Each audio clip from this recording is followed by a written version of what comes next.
Zena, de saída, vamos pautar o tarifaço. Ontem, em entrevista à CNN Brasil, o ministro Fernando Haddad disse que é muito difícil que o Brasil responda aos Estados Unidos sem haver clareza a respeito daquilo que efetivamente os Estados Unidos querem. O ministro foi muito pressionado durante a entrevista sobre um certo silêncio brasileiro, sobre a ausência de mobilização.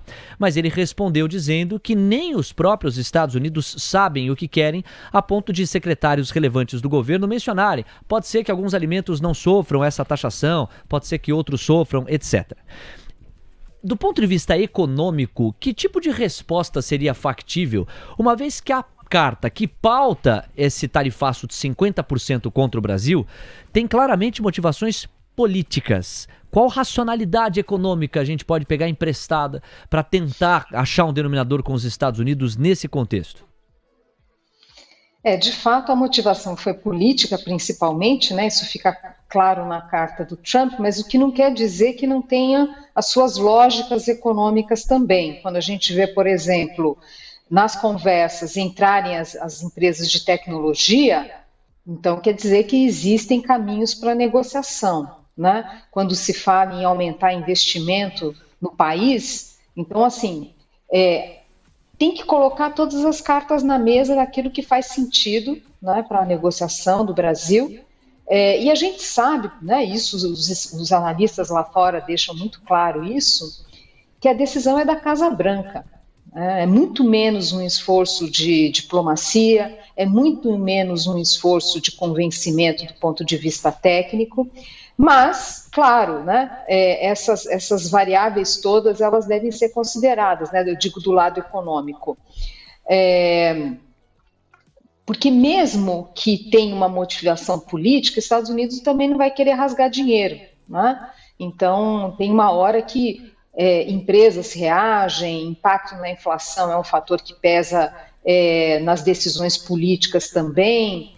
Então, de novo, o fato de ter uma motivação política não quer dizer que não há nada a se discutir na economia. Existe, e talvez esse seja o grande desafio, o Brasil pautar, ok, então, do ponto de vista econômico, uma vez que as motivações políticas não me dão muito recurso para agir, do ponto de vista econômico, o que é que vocês querem? E aí os economistas têm dito, vale te ouvir nesse sentido também, Zena, que há várias opções na mesa. Uma abertura maior da economia brasileira para os produtos americanos. Existe a possibilidade dos minerais raros entrarem também no campo da negociação, esse seria um segundo aspecto. Há uma possibilidade de retaliação via a questão das patentes, mas também de afrouxamento nessa regulação, caso faça sentido para os americanos retirarem. Alguma coisa Trump vai querer em cima dessa mordida em si. Te parece que esse é o caminho? É buscar trazer para a mesa o interesse americano explícito do ponto de vista econômico e a partir daí responder? Olha, interesse nosso, né? Nós somos uma economia muito fechada e estreitar canais comerciais e de facilitação do comércio com os Estados Unidos, nós ganhamos. O que não pode é retaliar. Uma coisa é mostrar que tem armas para retaliação como um instrumento dissuasório, vamos dizer assim. Mas nós ganhamos com uma aproximação comercial com outros países. Quando a gente olha a quantidade de barreiras tarifárias e não tarifárias que o Brasil adota, a gente é das economias mais fechadas do mundo. E nós precisamos do expertise, nós precisamos do investimento lá de fora. Então, são, antes de mais nada, coisas que podem ser interessantes para o Brasil, né? A gente precisa fazer essa abertura. E há uma dificuldade muito grande do avanço dessa conversa no Brasil. Compreensível, né? A gente sabe, esse tal custo Brasil não é brincadeira, a nossa carga tributária, a insegurança jurídica, fatores que tiram a nossa competitividade, tornam a economia brasileira muito cara e, obviamente, com dificuldade de atrair investimentos. Então, quando se fala em abertura, a primeira coisa que se fala, não, mas se abrir a economia, a gente vai ficar sem nada. Mas essa discussão, essa agenda, ela precisa ser paulatinamente vencida no Brasil.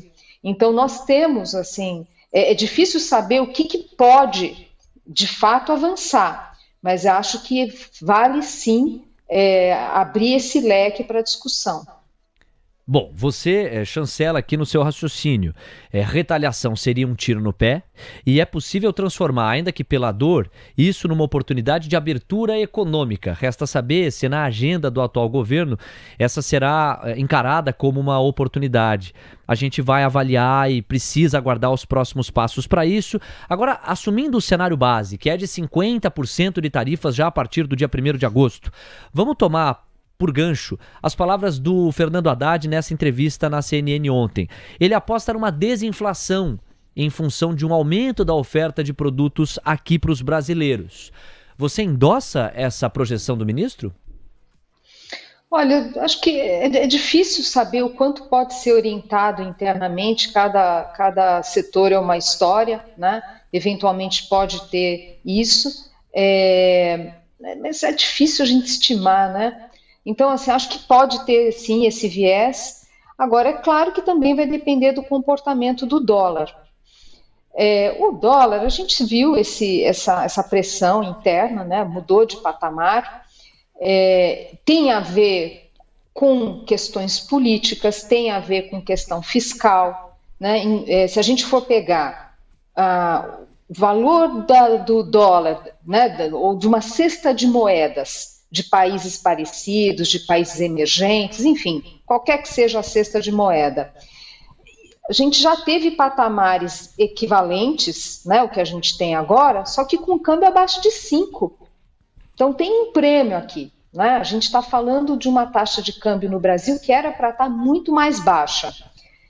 Tem o aumento do risco fiscal, mas sem dúvida as implicações desse episódio todo, dessa questão do tarifaço na política. Então, acho que é inevitável a gente fazer esse raciocínio que está se antecipando o clima de campanha, impactando os preços de ativos hoje. Mas isso dito, a gente não está falando aqui de uma escalada da cotação do dólar, né, no Brasil. Até porque a moeda americana vem perdendo força em função dessa política econômica para lá de controversa nos Estados Unidos, que pode até render alguns ganhos de curto prazo, por exemplo, de arrecadação ou queda de importações, como a gente vê na divulgação do PIB, mas a gente sabe que no médio e longo prazo significa perda de produtividade e, obviamente, impacto nas decisões de investimento. Isso faz o dólar perder força, fora questão fiscal, fora esse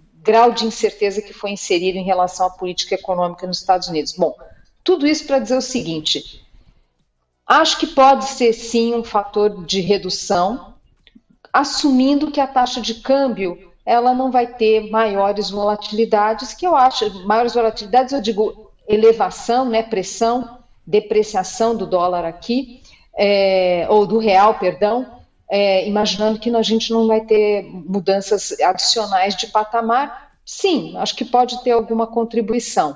Lembrando que a gente está falando de um choque econômico, que ainda que não seja enorme, né, vamos ver ainda como é que vai ser, mas é um choque de demanda negativo, né? Eu não vejo razão, por exemplo, o Banco Central continuar alta de juros em função desse cenário atual.